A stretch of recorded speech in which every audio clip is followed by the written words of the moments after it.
Howdy folks, it's Rich, Ramblin' Rich. Welcome to Ramblin' Rich's videos, or however I'm going to be doing these. Anyhow, this is one of my very first videos I'm going to be doing this. It's February 15th, 2021, middle of the pandemic, all that's going on still.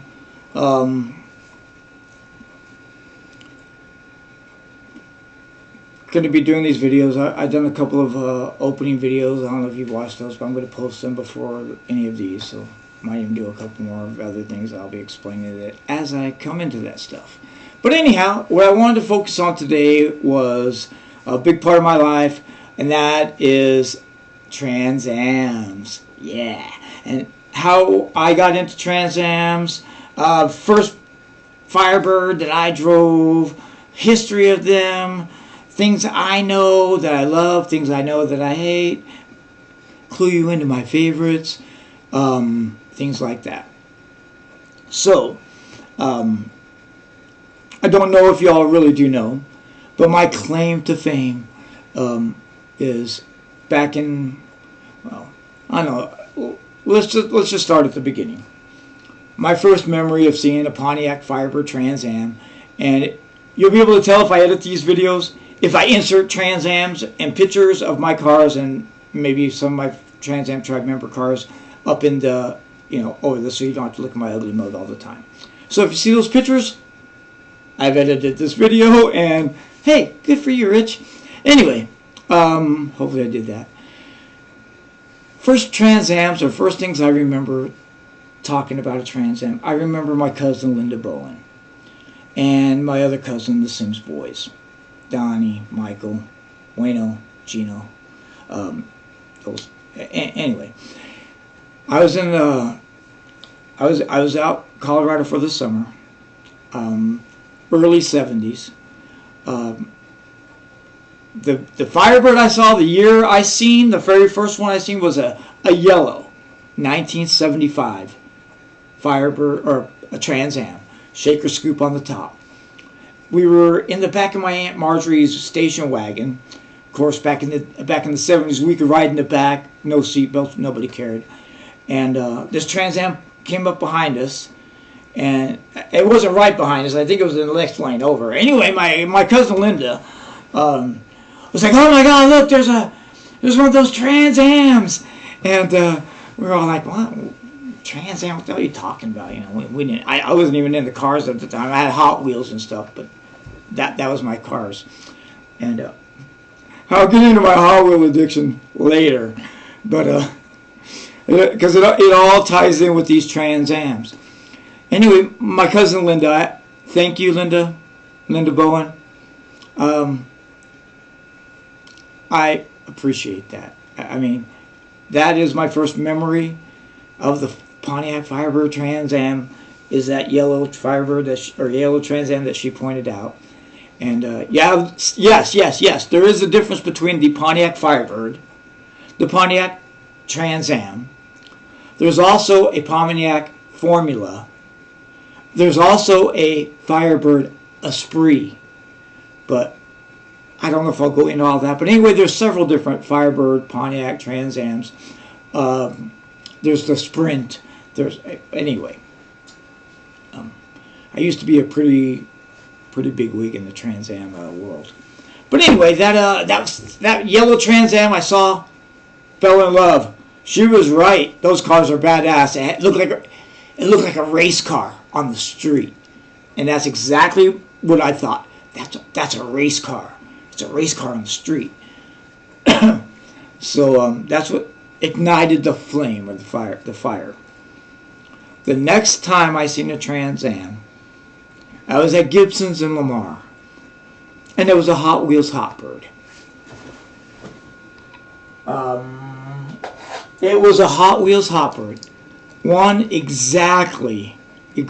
not this one, but one exactly like this one.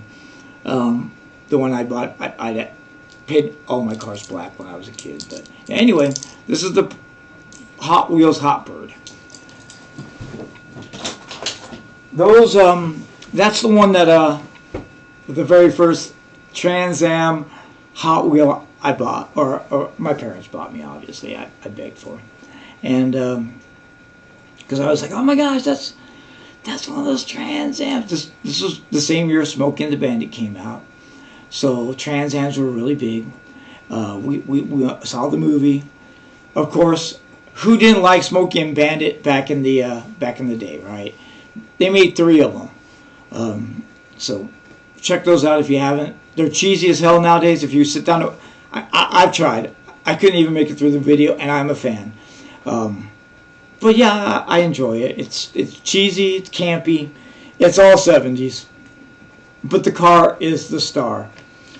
So after I bought that little Hot Wheel Trans Am, you know, I collected little Hot Wheels, and I had my Hot Wheel collection. That had been me 30 or 40, and I was 10, 11, 12. Gradually has grown. So I'd been playing with the Hot Wheels probably until I was like 11, 12 years old. Hot Wheel track, I had the whole setup, the whole bit, man. I was a spoiled freaking kid. I get into all that spoiled some of my Christmases when I do other videos. But since this is the Trans Am video, after I bought that little toy car, didn't really have any interaction with Trans Ams. Kind of died down a little bit. There's probably a little spark there. Whenever I'd see one, I'd be like, oh man, look! Yeah, that's that race car! I want one! Man, I wish I had one. Smokey and the Bandit. Woo! Everybody did that in the 70s. You saw black Trans Am. Didn't care. At the time, I had no clue. Special edition. You have no clue what a special edition is either, probably. Some of you guys do out there, I know, but most of you have no idea what a special edition is. I might get into that and explain it later. Who knows? Anyway, so I lost interest. Didn't even think about Pontiac Trans Am. Nothing like that. Until I got older, started driving, you know. I wanted a Trans Am. I did see one and for sale, and oh man, I wanted one. First Trans Am I looked at was $3,000, 1977. Yellow, just like the 75 I saw first one. Didn't know what year the first one was I saw. I just know it was yellow race car and Trans Am.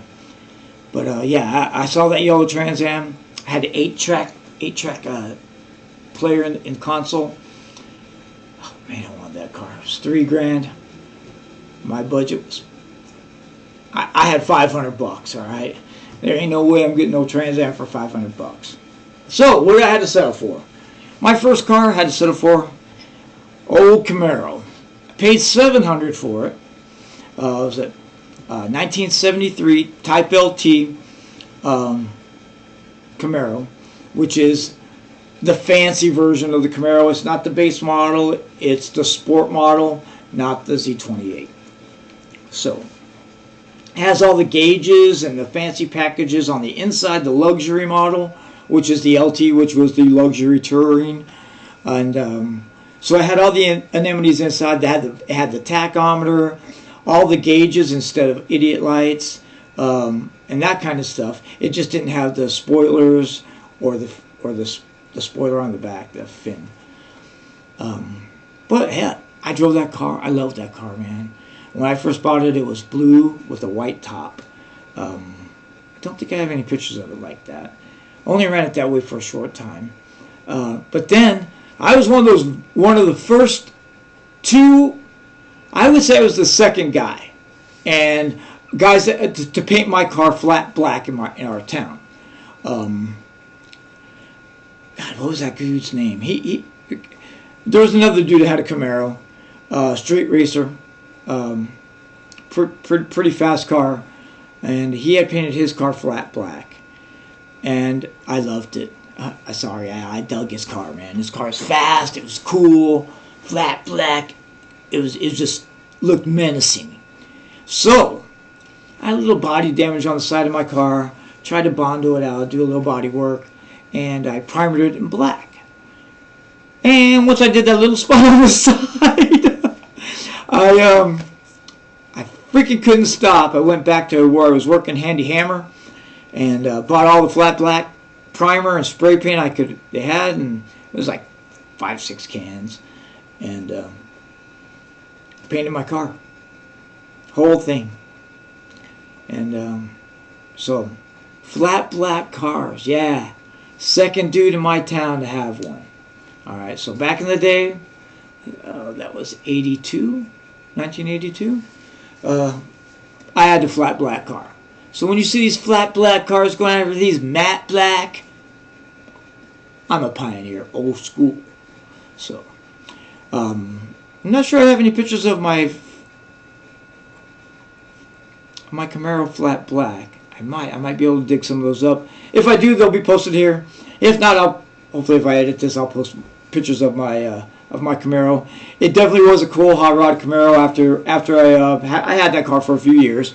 Unbeknownst to me, my Uncle Tom had the exact same make and model. Actually, he had the base model of the 73 Camaro. Same thing. He was also a street racer. My cousin David, hopefully he still has this car somewhere, sitting in a field or a barn somewhere. One of these years we'll win the lotto and bring it back to life in my uncle's name. Not to mention that my uncle already did also have a flat black Firebird later on in life as well. I'll go over that or post pictures of it here as well too. But back to my story here. So I was one of those first guys with the flat black, matte black vehicles. It was cool for me. I loved it. They couldn't see it at nighttime. I blacked out all the chrome and shit, so it was cool. I even put covers over the headlights. They were actually clear covers that I had. I had gotten the window tint, spray window tint, and I took off the front turning signals, spray painted the inside of the turning signals, and put them back on, which on the outside made them look blackened. I also got these. The Camaros have the round headlights on the front, look like eyes. I had bought headlight covers, which were plastic pieces that fit over the headlights to protect them from stones. And I got those, spray painted the inside of those, and put them on over the. I put Velcro on them and just Velcroed them to the front of the headlight. Easy, but that made my car look like it was blacked out. And then later on, the finishing touch to all this was not only the fat tires. I think I was running 60s on the back at the time, which were street racing tires for poor folk, kid like me. I was running 60s on the back, 70s on the front, 14-inch rims and tires all the way around, magnesium E2 rims with an L88 fiberglass hood ordered from Unlimited. And I hear my wife coming in, so I'm going to cut that this video short now and go greet her. So I'll be back to finish off the Trans Am video. This turned into more of a Camaro video. So long. Thanks for watching.